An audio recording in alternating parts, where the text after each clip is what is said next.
All right, we're recording. So yeah, we're still just sharing. Go ahead and share in the chat. Where are you calling in from?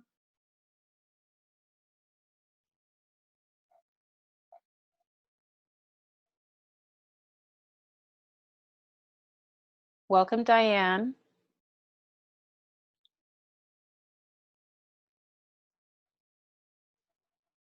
Yes, Sarah, Abuja, Nigeria. Beautiful and sunny.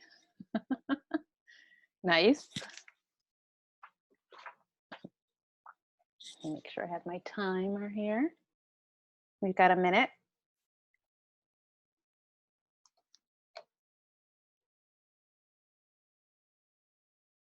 We have Josie. You're calling in from Olney, Maryland. Welcome.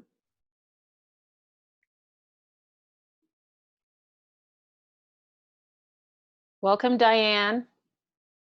And welcome 609177. I don't know who that is. Diane, Orlando, Florida. Yes, Sophie's calling in from Maryland. We got a lot of East Coasters.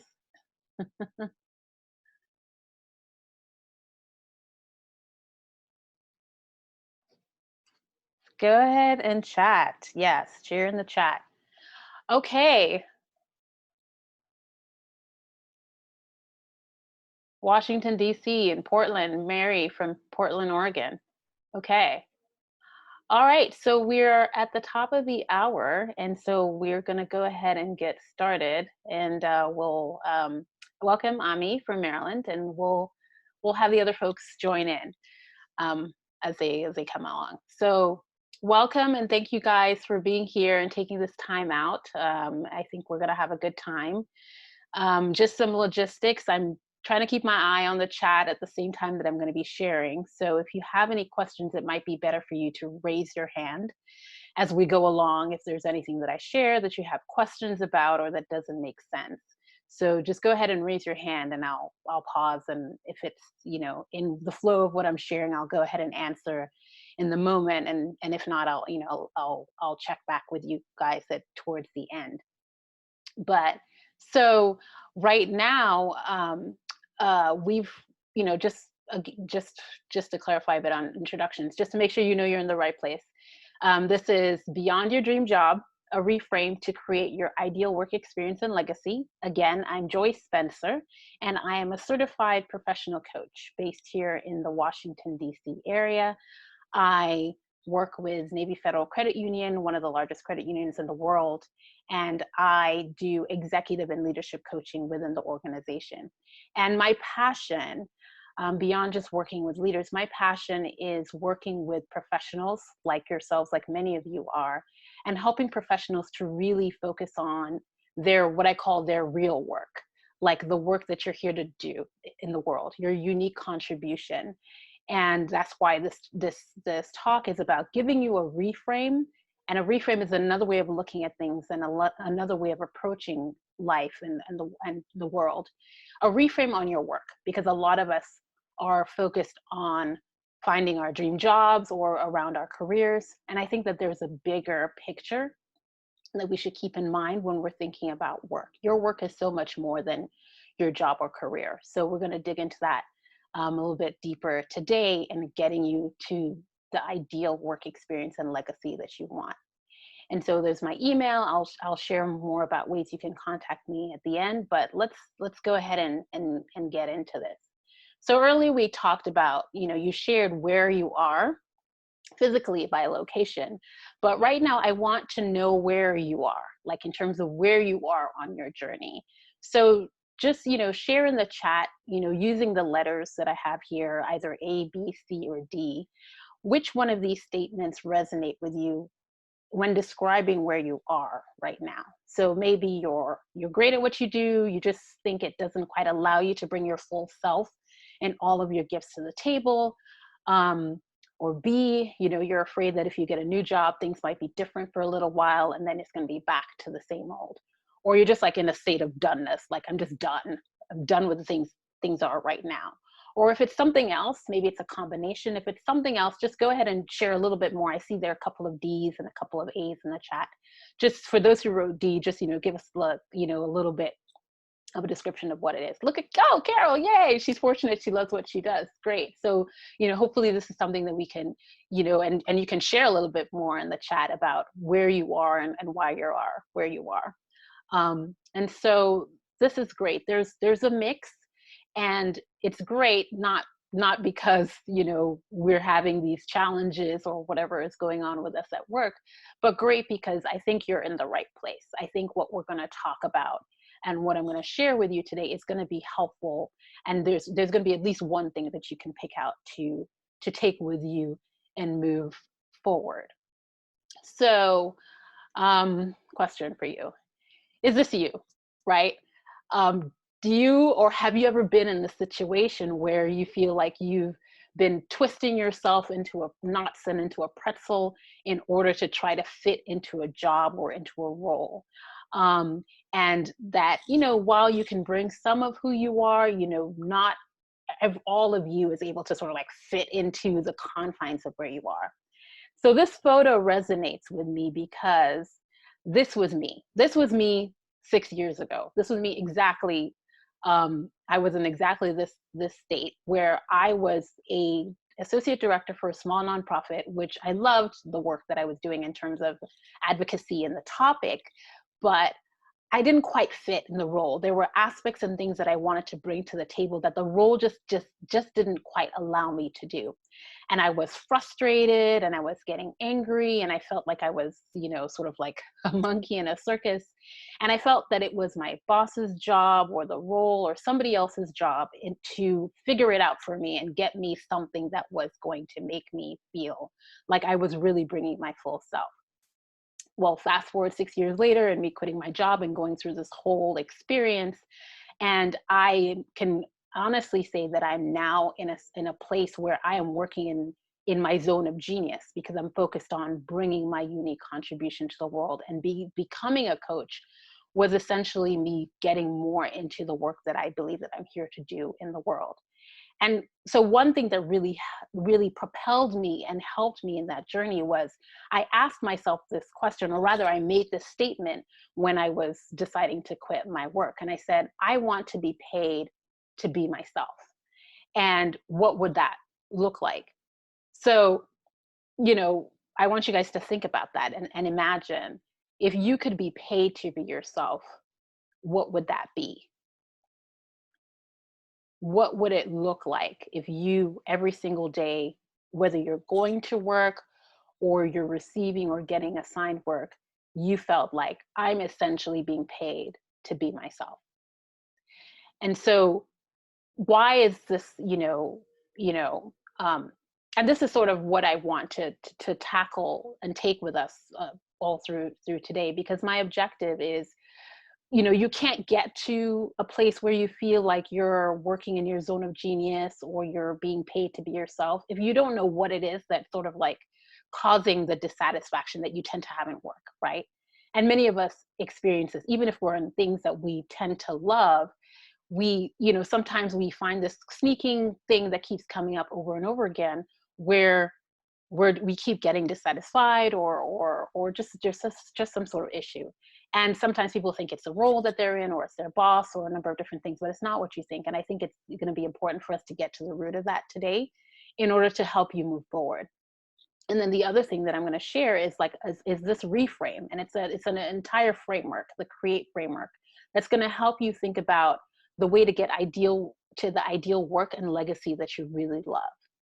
And so, who's excited about this? I hope you are. I hope that's why we've taken some time out this afternoon. I'm really excited to share this with you.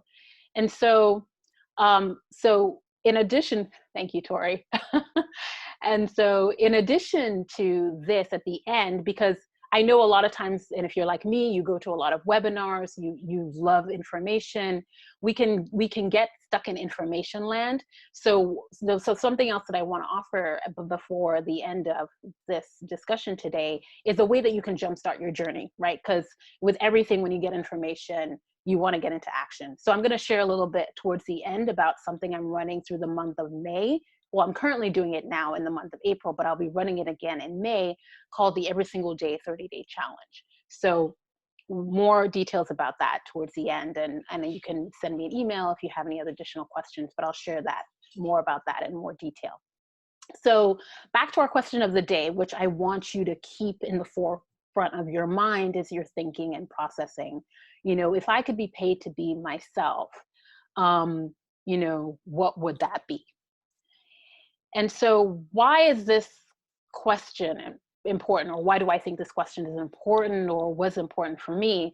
There's a study I found, it's, from 2016, and according to Gallup, only about 34% of US workers are engaged. I don't know what the numbers are globally, but this means that like 66% of us in general at this time, and this is from a report where it was saying engagement was starting to go up, but this was from a pretty low level.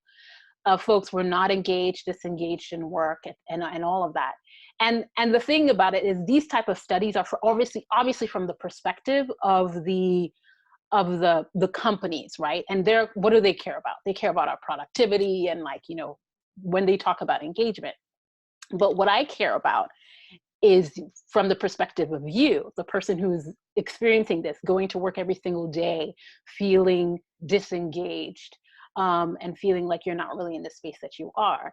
And that's why I'm passionate about this particular question about how we can be paid to be ourselves, because this just will not do for a majority of people to be in work in a way that they're feeling that they're not bringing their full selves and they're just not engaged, because we spend so much time in this space. So that's why this particular question is important. And so why are we like this, right? Like, why do we keep ending up in these spaces where we're trying to shove ourselves into jeans that are too tight or twisting ourselves into pretzels? And so for me, I know that 6 years ago, and before that, was stuck in these sort of spaces because there was a very important lesson that I forgot, something very important that I learned in childhood. So my family is originally from Sierra Leone, and I grew up, when I was 6 years old, we moved to Nigeria. And I know that there's some Nigerians on the call today. So when I was 6, we moved to Nigeria, where I went to a small, eclectic, international elementary school. And the thing about this school, I loved it. Imagine it like teachers and students from all over the world and all over the place. And so how many of you guys, when you were growing up and you were younger in elementary school, were participated in school plays in any sort of way? Yes, I see. So Carol says you were in a school play. And how many of you guys, yeah, BB, you too, right? How many of you guys, maybe you had to memorize a line or two, or maybe a paragraph for the play, right? All of this sounds familiar. Well, not our school, not under the direction of Mrs. Jackson, who you can see in that flashy sequin outfit in the back left of the picture, and her back is turned. Mrs. Jackson had a completely different way and style of orchestrating elementary school students in a play. She did not give us a script. What she gave us was a framework for the play. And so this framework for the play was, she would tell us the number of scenes there were in the play. She would tell us who would be in the different scenes. She gave us a general idea of how the play needed to start, how it needed to end, and how each scene needed to start and how each scene needed to end in order to connect all the way to the end. And we had our characters, and we would have rehearsal, and she would just say, go. And we would just start ad-libbing and making up lines and performing and interpreting what we thought our characters were and should be. And she would sit at the front and would just write down our script. And it was just like amazing, because even now when I think about it, I don't think anyone has had that type of experience with a play. We had no script, but we were the ones who came up with the script ourselves. And I absolutely love these plays. And our plays were a little quirky and weird and different. So how many of you guys have heard of Snow White and the Seven Dwarfs, right? Familiar story. Not us. Our story was Snow White and the 8 Dwarfs. And the 8th dwarf was a dwarf called Hungry. And Hungry was different because Hungry was played by a student who had like this big pillow that was stuffed under his shirt. And Hungry was the dwarf that was always hungry, and he just kept eating, and he was constantly eating, like just totally weird and random. And then, how many of you guys are, Diane says, I think that's me, yeah. How many of you guys know of Cinderella, right? So in our play, well, most people are familiar with Cinderella, wanted to be rescued by Prince Charming, etc., right? Not our play. In our play, the prince was replaced by Michael Jackson. And the student who played him had like the sequins, flashy jacket. And Michael, and the ball scene was actually like the Thriller zombie scene, and there were like zombies and all that, like just totally like weird, odd, like quirky things. And so this picture is, I believe this is from like one of the Cinderella plays, and like you'll see the students in the front are like wearing this weird yellow shirts with like these hats. They were the mustard puppies, and the mustard puppies were they were an ensemble class. They were probably like the second grade class who were an ensemble, and they sang this song, mustard puppies, yabba dabba doo, listen to what we say to you. Like, what does that have to do with Cinderella? Like, no idea. But this is what our plays were. They were like just these fun, eclectic, exciting, different numbers. And I absolutely loved them. And I absolutely had an amazing and great time performing. So what Mrs. Jackson gave us was this framework into which we could bring our youth and our fun and our creativity and our excitement. And when you think about it, we went out and we were performing in front of the whole community. What is it about young kids, right? Like, that allows us to show up in this way in the world. And I think it's something that's important for us to always hold on to as adults, and that you all on this call are going to need if you're going to create the work experiences that you want. And that is that courage and that curiosity, like always bringing that with you and being willing to be courageous and jumping into new and different things and bringing your curiosity to all these things. So I want you to take that and hold on to that, because we're going to need a lot of that, both today and going forward. So I want you to, think about this, write in your, if you have a little journal that you're taking notes with you, but think about this, as you think about my quirky story, what are the things for you that you enjoyed doing when you were younger? And are those gifts showing up for you in work right now in some way, in some small way? And if it is, or if it's not, why not? So think about that. If you feel inclined, go ahead and share with us in the chat what some of those things were that you enjoyed, and if they're still turning up for you, and how you can continue to do that. So you would think, right, that given that very exciting and fun story that I just shared, that I would have gone on to be some like artiste and some bohemian performer, that I would have like thrown off the shackles of conformity and never allowed myself to conform into anything, right? Well, wrong. I ended up like everybody else, at least the first few years of work. I ended up, as I said, in a field that I loved working in. I was passionate about advocacy, but I was following a script.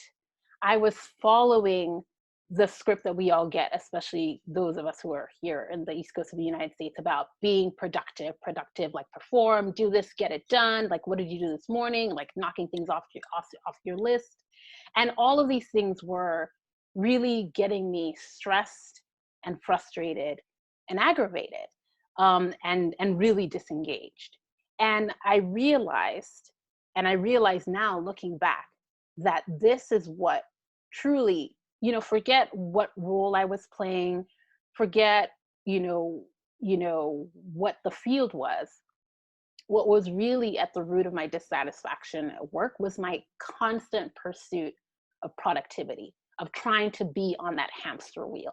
And I think for many of us, I mean, I know I've seen this over and over again, this is what is at the root of our dissatisfaction in work. Constantly pursuing this idea of how can I be more and more productive? How can I be more and more efficient? How can I stay on that hamster wheel? How can I fit into that role? How can I twist myself into that pretzel? But this is what we're often asked to do constantly, to be more and more productive. But what I've discovered, and for me, being productive is exactly what makes you um, invisible, and it because it requires you to follow a script, and it makes you invisible in two ways, right? You you are invisible to yourself in many ways because your gifts and talents often go underground. You're so focused on your skills, you're so focused on your resume and making sure your resume shows to the world what skills, what education you have, and all of those things that oftentimes if someone just walks up to you and says, hey, what's your unique contribution, what are your gifts, what are your talents, what were the things that you did when you were younger, you have to pause and think about that a little longer than you would be able to rattle off your title and all the skills that you've acquired through work. So in many ways you become invisible to yourself, but in some ways you also can become invisible to others in work because you're as I have been before, a productivity bee, or like you deliver and you just like churn things out, and who you are and everything that you have to bring into the table sometimes gets lost because people don't really get your full person and your heart, but they know your hands, they know what your hands can do, and they always want that. And so we're often following that script of what it looks like to be successful in work, what it looks like to advance. And so there's a sense in which we lose ourselves and get lost. So what's the opposite to this and the solution to this? Well, creating, right? To me, creating is completely different, and you occupy a different space when you're creating because you're tapping into your gifts, you're tapping into your talents, and it's not necessarily associated with being productive, being following the script of whatever it is that what HR has written down as your particular role. But when you create, it's like the confluence of all of the gifts and talents that you have, because when you bring something into the world that didn't exist before, whether what you create is a thing, an experience, or a service, people can say, oh, aha, I see you now. I see what you have to offer. This is amazing, and this thing is associated with you and it makes you incomparable. And everyone is just like, wow, we want to see more of that.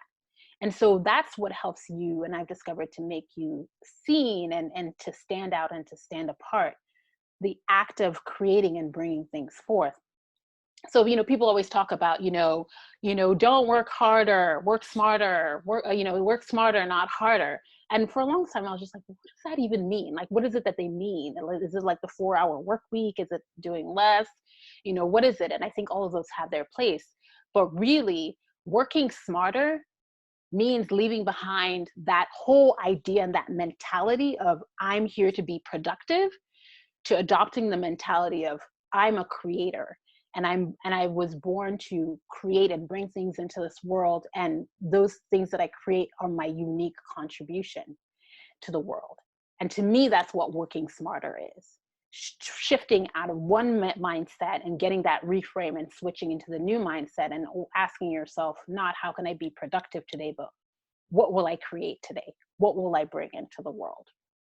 And so that's what I hope will be your new goal, like going forward, that you're going to think about how you can be a creator, no longer just a productivity bee hashing things out and just following the script that's been given to you for your particular role, but really thinking more intentionally about how you can be a creator in whatever space you are in, and looking beyond just your job or your career, to your real work, what I call your real work, the thing that you're here to do and the contribution that you're here to make to the world.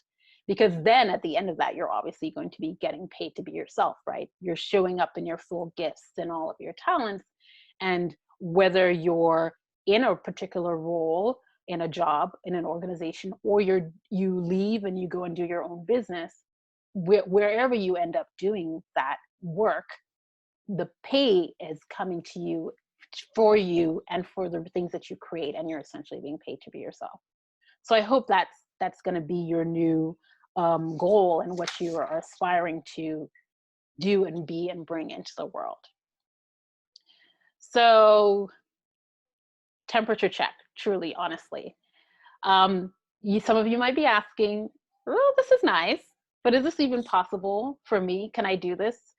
And just, just be honest, just share in the chat, what are your thoughts right now? What are you thinking about the possibility of something like this for you, where you're operating and work in a 100% different way in space, where you've left that productivity notion behind and now you're all about creating.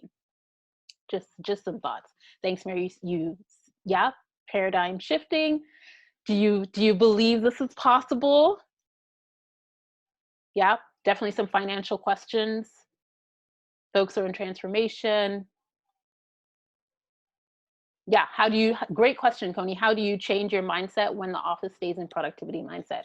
Great question. So hopefully I will get to some of that and answer that. But so before we dive deeper, I just want you to know that it is possible.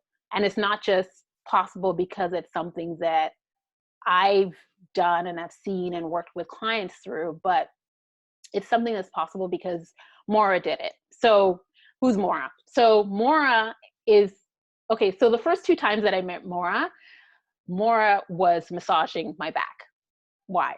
Because Maura still is a massage therapist. So Maura was massaging my back. As soon as she found out that I was a coach, she's like, we've got to talk. I want to, do a switch. I want to move into a number of different things in my role in my life and work more with my gifts.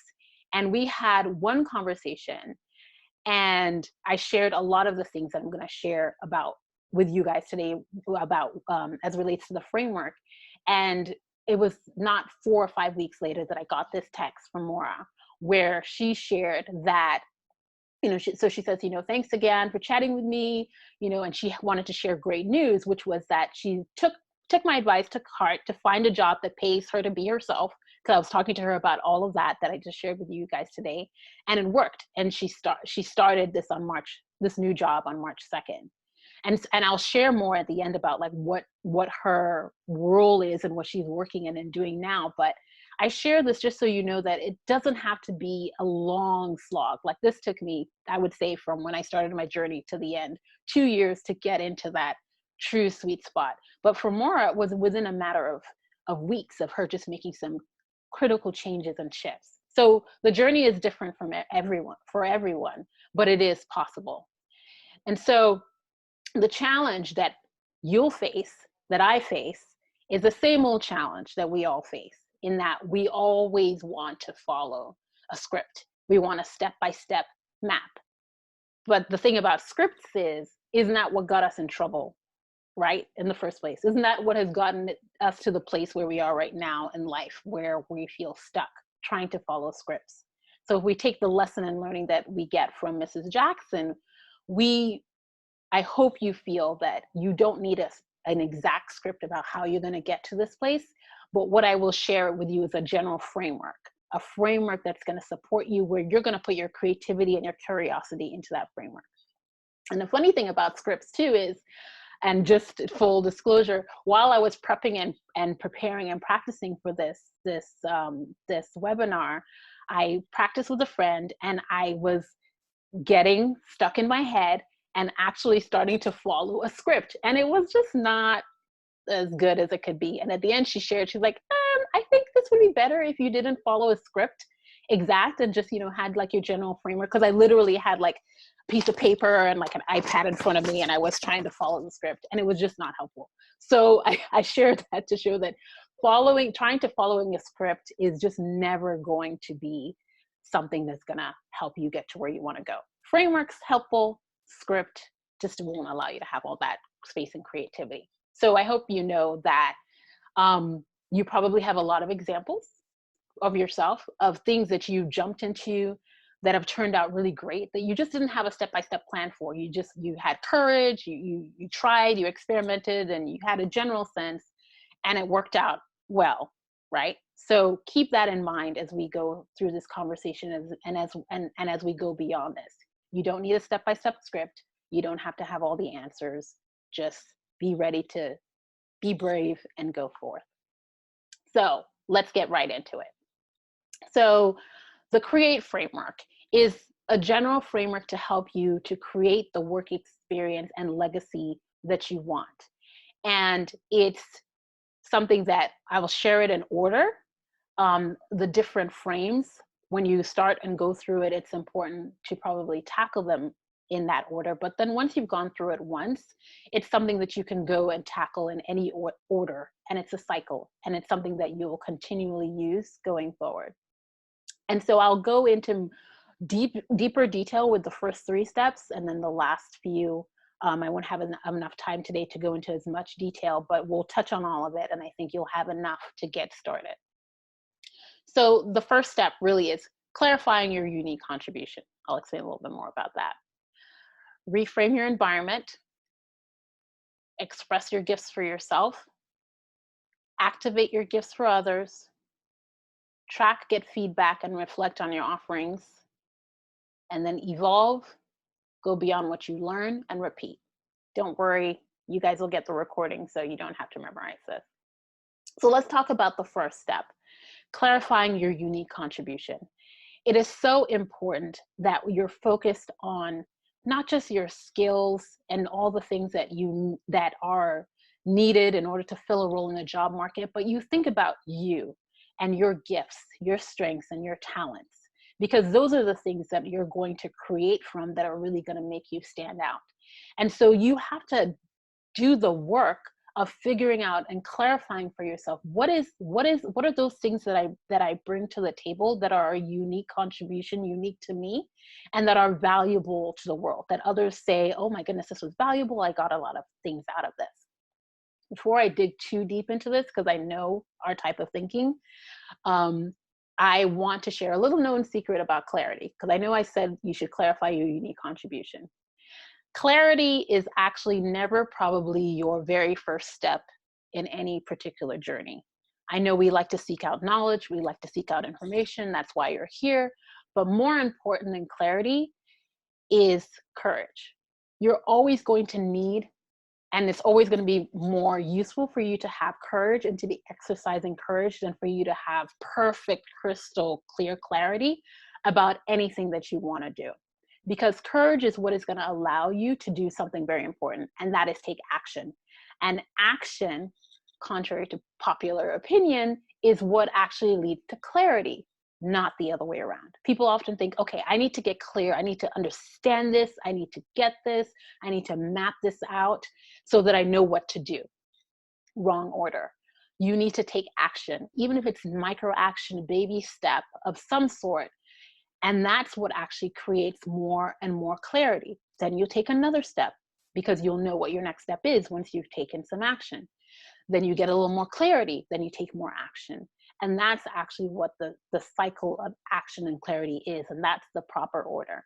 So even though clarifying your unique contribution is the first step, it's also sometimes the last step, because we often get confused and we'll say, oh, I don't know what I need to do next. And it's often because we haven't done the last action that we got information on that we needed to do.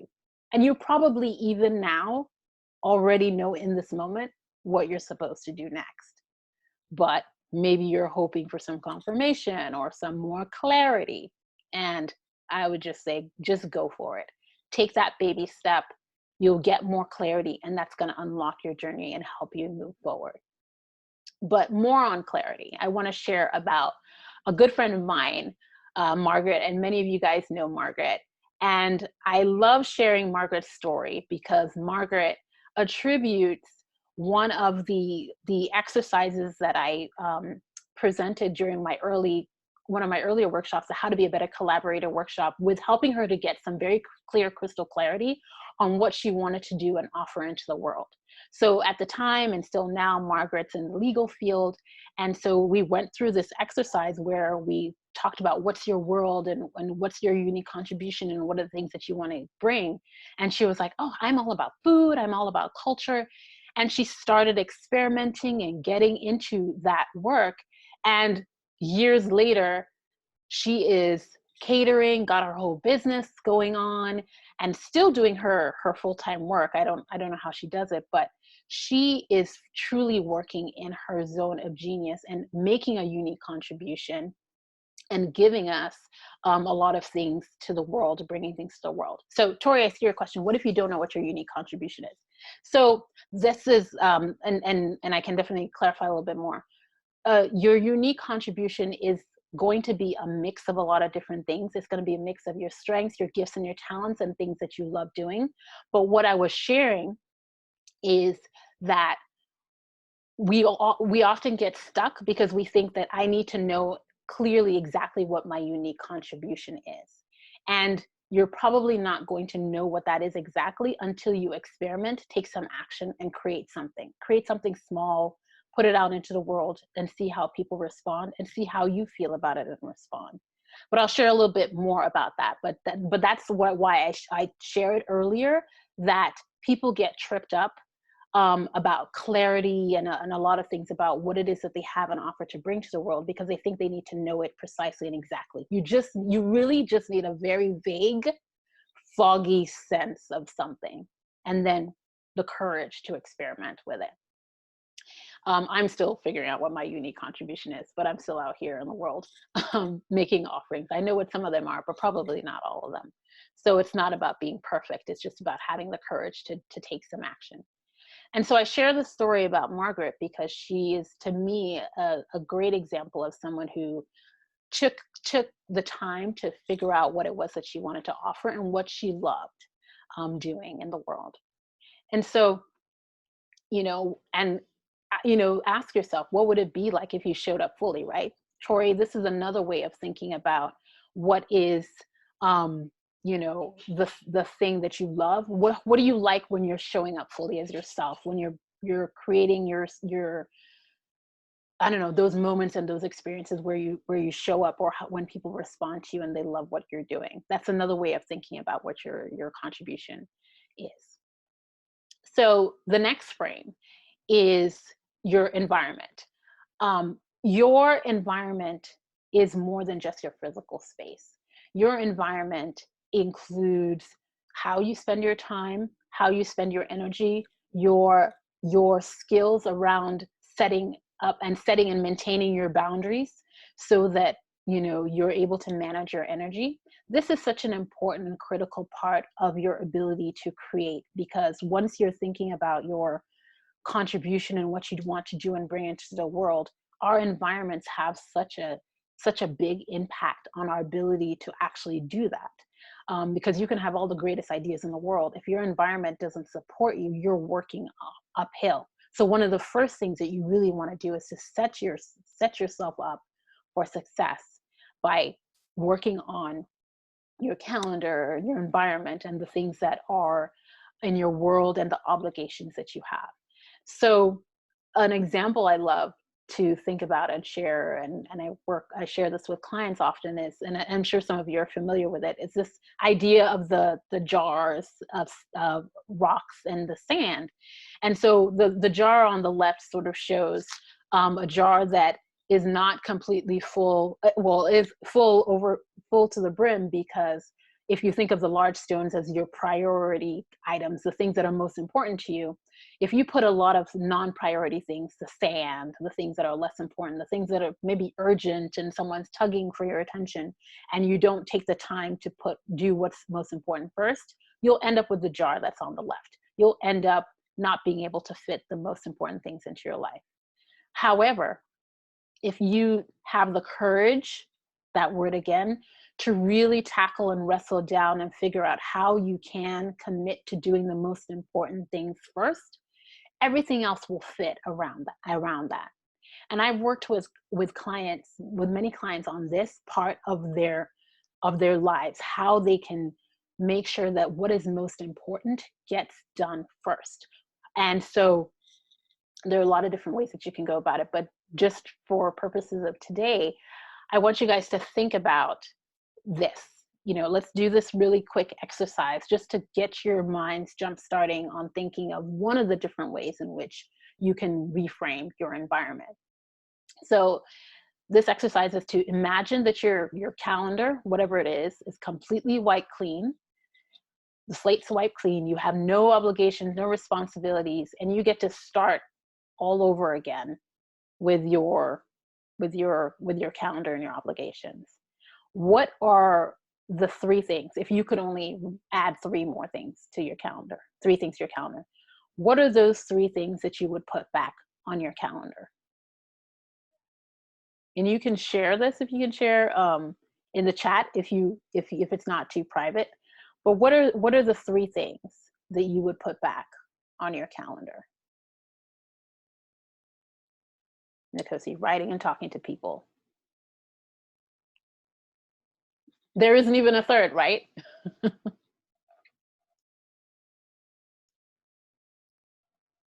Working out, sleeping more.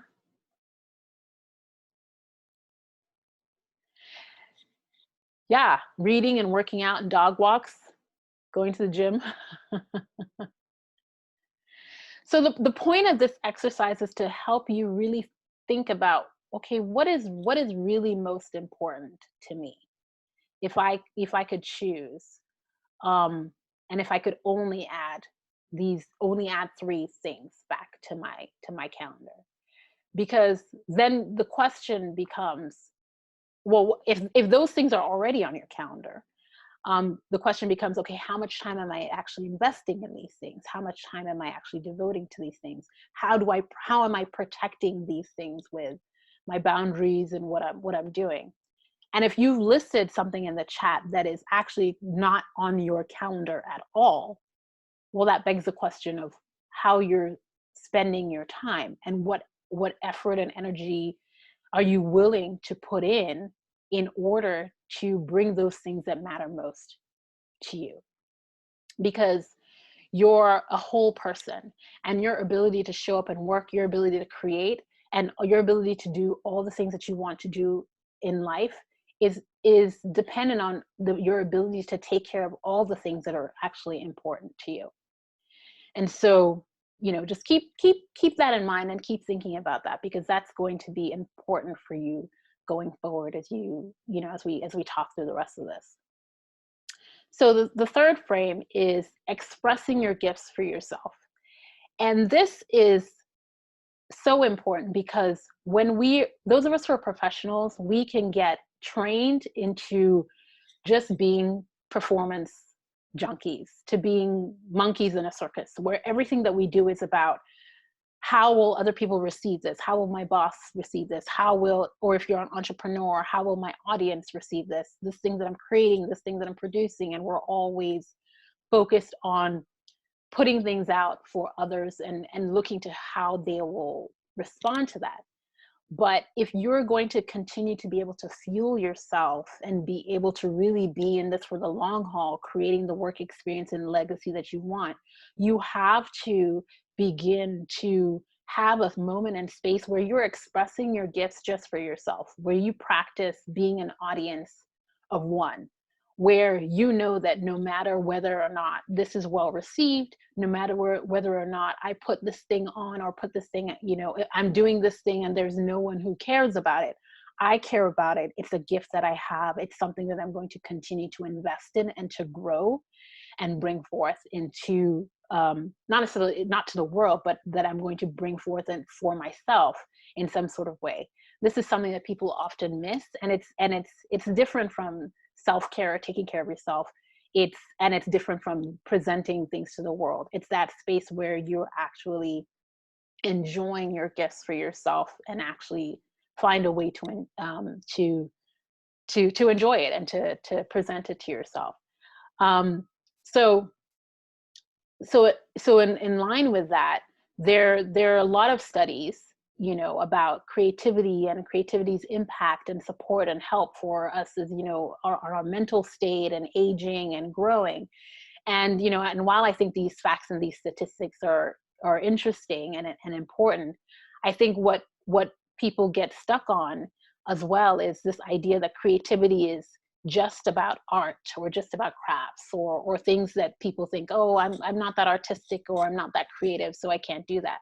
But that's why I talk about creating and the act of creating, because architects create, they design, buildings, builders create, they bring things forth. And you probably create presentations at work, you probably create processes, you probably create different ways in approaching things. So think about this process of this idea of creating is about more than just creativity, which is important and critical, but about all the different ways in which we create things and experiences.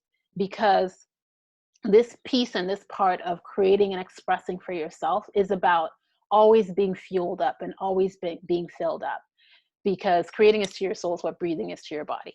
And so if you're not breathing, if you're not eating, if you're not fueling yourself, not just physically, but also creatively, you're not going to be able to do that for the world or for anyone else. And so this is an important piece, and it's more important than what you do that other people receive and experience and express, because people are not always going to receive what you have to offer, but you always have to be able to receive what you have to offer. And so I'll share this link in the chat a little bit later. So this is a way that you can jumpstart this part of your journey of being someone who is continuously creating, expressing your gifts for yourself, and beginning to experiment in that way. And it's what I call practicing creative hygiene. And so the importance of this is to develop this a foundational habit of continuously creating. And this is that you always putting fuel in yourself. And so they're just very simple, basic principles to it. It's that you dedicate every single day 3 to 15 minutes of creating, and it could be, creating something elaborate, or it could just be around coloring or drawing or writing, journaling, whatever it is that you like to create, or knitting, whatever you like to create. Just let it be something that you treat as a hygiene practice. So you do it first, you do it daily, and if you forget, you do it immediately as soon as you remember. And so you can think about it as like, how you treat brushing your teeth, right? Like, it's something that you do first, you do it every single day. And if for some reason you got caught out in the street and you had not brushed your teeth, you wouldn't just say, oh, whatever. You would like run, find a toothbrush somewhere, or you would get gum, something, you would do something. So that's what creative hygiene is. So that's one way in which you can begin to develop that practice of continuous creation. Because there are many things that you can create, things, experiences. And so don't limit yourself, and don't think that you have to be someone who's considered creative in order to get some traction in this area. So the fourth frame is about activating your gifts for the world. And this is about taking action, and this is about bringing forth what you have to offer to at least one other person, or to an audience. Because what happens is, because we're trying to be perfect, because we want perfect clarity, we often get stuck, and we often are trying to do this, what this lady was doing. We're trying to give birth to a full-grown adult. We want to hold on to the things that we have inside of us until it's perfect, until we have it perfectly done from A to Z. And no woman gives birth to a full-grown adult.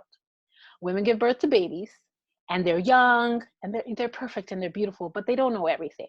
And they have to be taught by teachers. They have to be engaged. They get friends. There's a lot of things in the world that comes together that makes them grow up.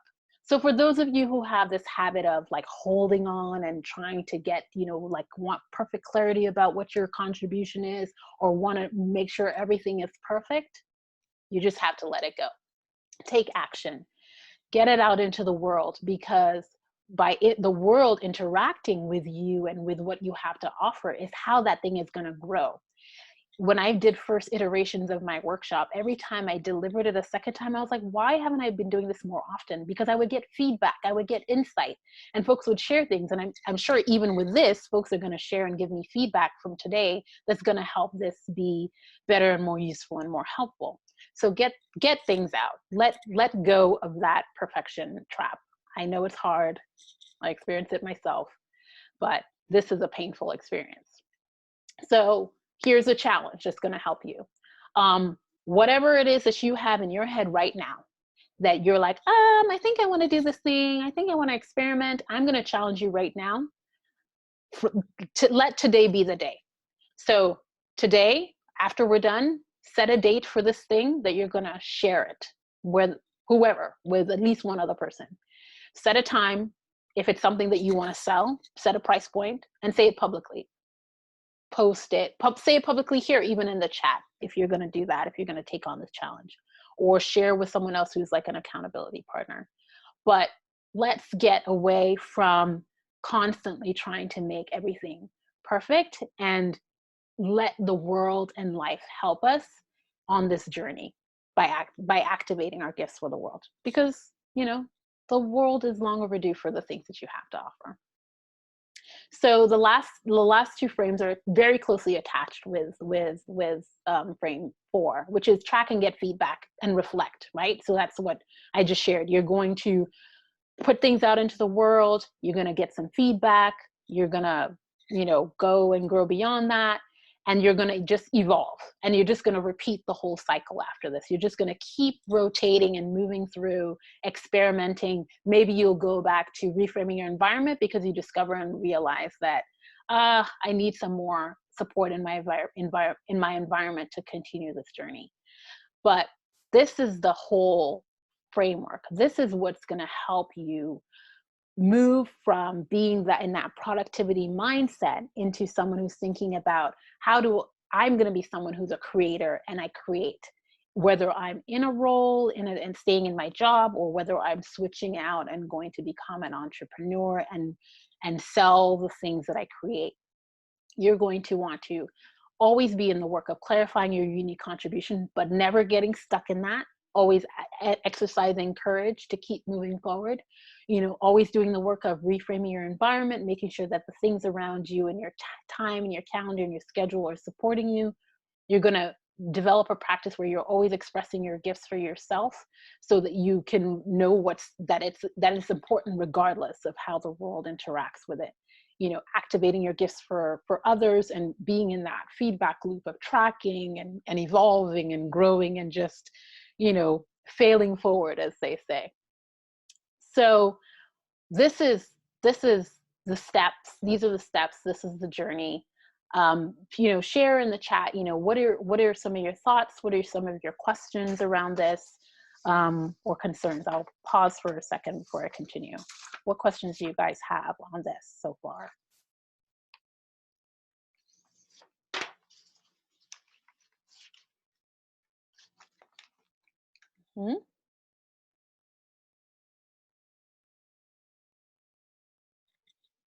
Make sense?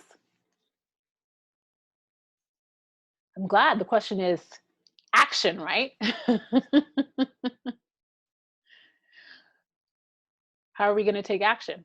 So let me summarize, right? So today, what we've sort of come to is,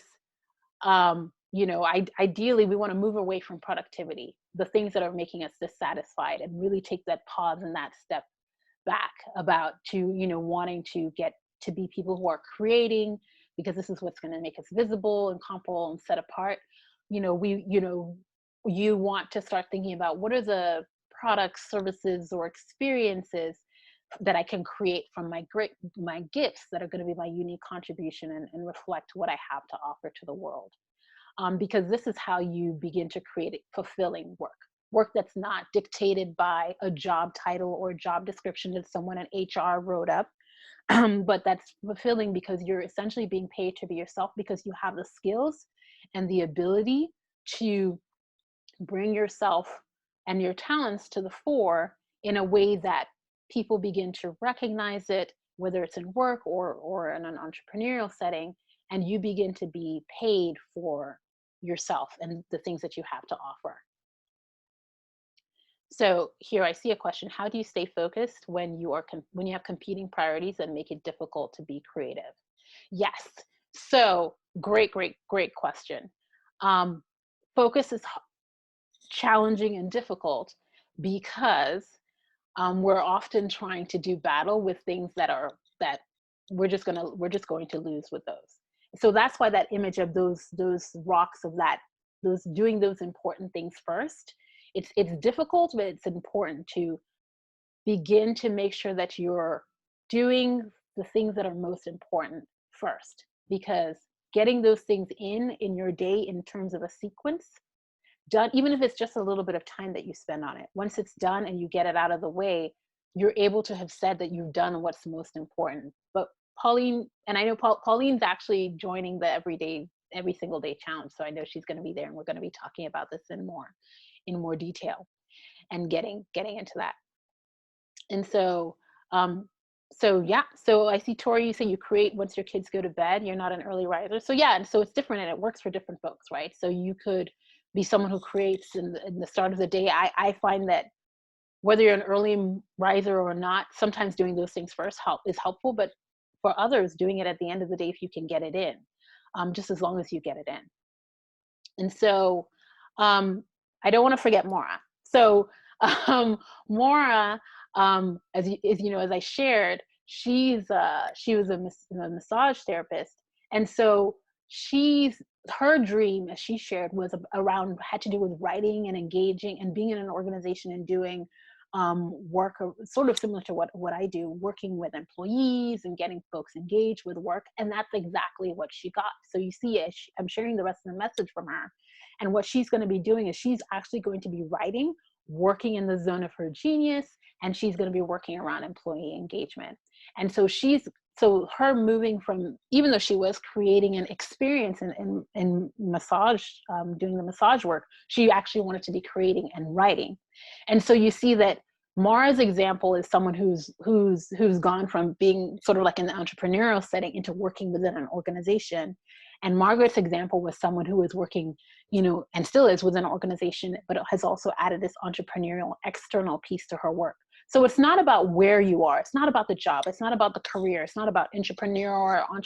It's not about where you're sitting in the role. It's about who you are in whatever space you are in, working in your zone of genius, making your contribution, leaving your legacy, and being focused on your broader and bigger work that you have to do and bring to the world.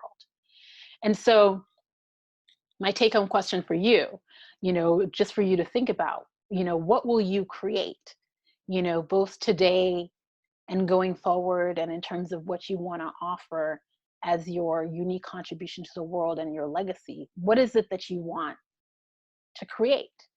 What do you want to bring it forth and bring into the world? So take that with you, sit with that.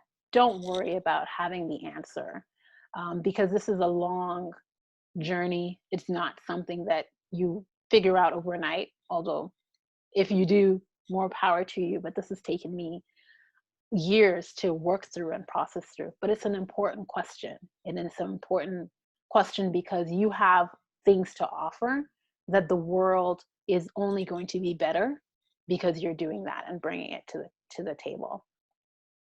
So I know I shared at the start that I was going to let you guys know how you could take some more action on this. And so I know some folks have been sharing in the chat who are currently participating in the April 30-day challenge. And so the May 30-day challenge will be starting on April 30th. And what's the every single day 30-day challenge? It's a way for you to take action. This is a way for you to actually begin to practice and maybe create something that's your unique contribution, or begin to figure things out, or figure out what your journey is. But this is for someone if you've been stuck, or you tend to get stuck when we, talk about these type of things, this is going to help you take action. This is going to help you make progress. And so for the entire month of May, I'll be available. It's a small group, a small cohort. I just accept 10 people into the group. I'm down to just 8 slots right now. And it includes twice a day check-ins for reporting in on what you've done for the day. It's done through WhatsApp. And then we have 6 virtual Zoom calls where I provide group coaching, and we're going to be doing a lot of work and processing. And there's lots of fun community coaching, resources are shared. And so this is a way that if you're someone who tends to get stuck, or if you're stuck right now, you can jump in right now and make real progress and real traction in the next 30 days. So I'm accepting registrations. I'm going to go ahead and share in the chat while we're wrapping up our last couple of minutes here, the link, so that if you want to participate and jump in, go ahead and grab your seat, and let's take some action on this. on and just figure it out, because you're going to get, hopefully, not stuck again in your head, and taking some action that I've shared is what's going to help you get some clarity. So I'll look for the link. I have it here right now and share it in the chat. But what questions do you guys have for me? Just go ahead and share, and I will share one last thing before we leave after I share this. But go ahead and ask me what your questions are. Let me find this.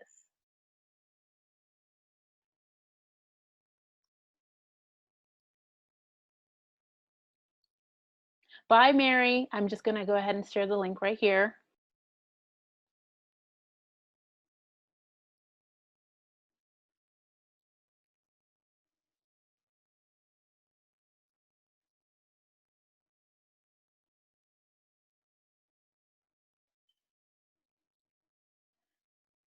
So I see some folks are heading out. So my last point. Oh, Larissa from Sarajevo, so good to see you. Wonderful. So I know folks are heading out. So my last thing I just want to share as we close out is, I guess one last question. Who knows, folks know about the Dead Sea, but why is the Dead Sea called the Dead Sea? Does anyone know?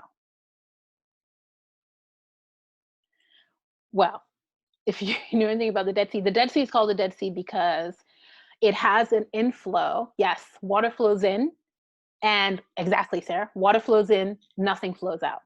And I share this analogy with you because whatever you do today, I know how my folks are. We like to collect a lot of information and a lot of knowledge. I've shared a lot of things here today, but if you don't do something with it, take some sort of action, whether it's joining the 30-day challenge or beginning to practice, creative hygiene or anything, or reaching out and getting an accountability partner, whatever it is, please do something with what we've discussed and shared today.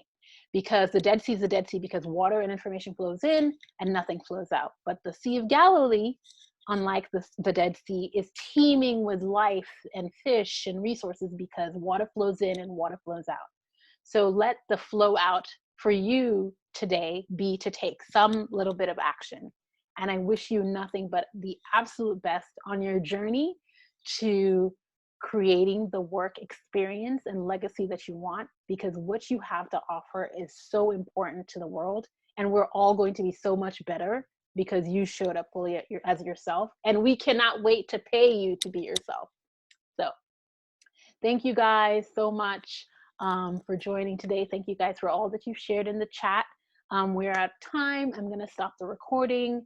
I'm going to get this together and I will email it to everyone who's registered. But thank you so much for coming today. And I hope you've had a great time and hope to see you soon and catch all of you soon. Take care.